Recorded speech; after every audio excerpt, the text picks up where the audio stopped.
Mass Maharaj Raviteja గారు present అయితే mister Bachchan అనే సినిమా చేస్తున్నారు. ఈ సినిమాల తర్వాత రవితేజ గారు చేయబోయే నెక్స్ట్ 2 సినిమాల మీద సస్పెన్స్ అయితే ఎప్పటి నుంచో ఏర్పడుతుంది.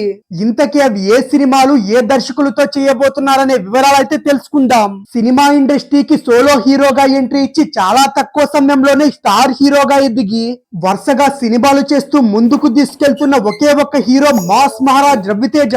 ఆయన చేసిన ప్రతి సినిమా కూడా మంచి విజయాన్ని సాధిస్తూ ముందుకు దూసుకెళ్తున్నాయి.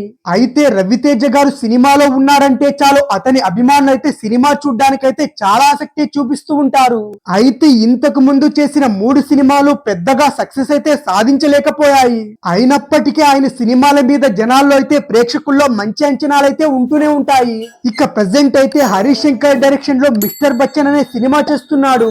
అయితే ఈ సినిమాతో సూపర్ సక్సెస్ సాధించి మరోసారి తన ఫామ్ లోకి రావాలని కూడా చూస్తున్నాడు.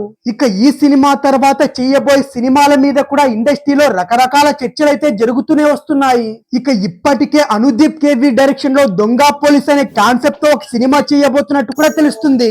ఇక ఈ సినిమా తర్వాత ఒక యంగ్ డైరెక్టర్ డైరెక్షన్ లో కూడా ఒక సినిమా చేయడానికైతే తాను సిద్ధంగా ఉన్నట్టు వార్తలు కూడా వస్తున్నాయి. ఇక మొత్తానికైతే ఈ సినిమాతో తనను తాను మరోసారి స్టార్ హీరోగా ఎస్టాబ్లిష్ చేసుకునే ప్రయత్నంలో ఉన్నారు.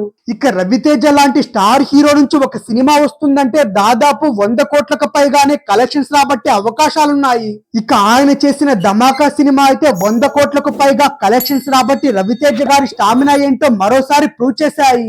ఇక ఆ సినిమా తర్వాత మాస్ మహారాజ్ రవితేజ గారు వరుస ఫ్లాపులతో మార్కెట్ అయితే కొంచెం తగ్గినట్టు అనిపించినప్పటికీ మిస్టర్ బచ్చన్ సినిమాతో తనకు పూర్వ వైభవం వస్తుందని కూడా రవితేజ గారు అయితే గట్టిగా నమ్ముతున్నారు.